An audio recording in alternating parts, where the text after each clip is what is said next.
Mukhang may bagong chapter na gustong tahakin ng unkabogable star na si Vice Ganda.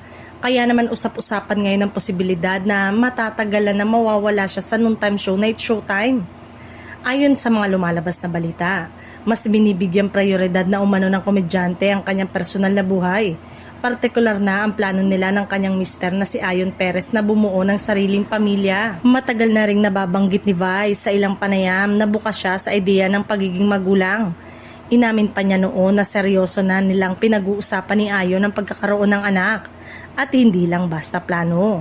Kumonsulta na rin sila sa isang espesyalista upang malaman ang mga posibilidad na paraan kung paano ito maisasakatuparan.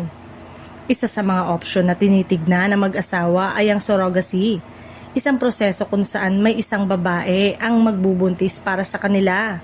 Bagamat hindi pa kumpirmado kung kailan ito tuluyang sisimulan.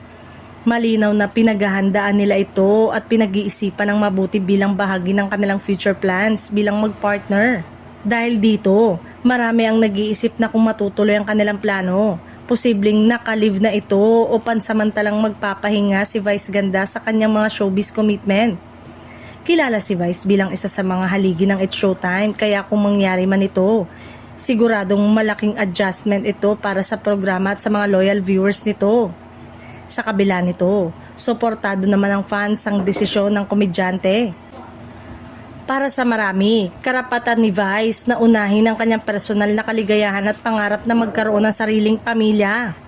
Sa social media, bumuhos ang mensahe ng suporta at excitement mula sa kanyang mga tagahanga na matagal nang sumusubaybay sa kanyang journey. Kung sakaling matuloy ang planong ito, isa na naman itong makasaysayang hakbang para kina Vice Ganda at Ayon Perez.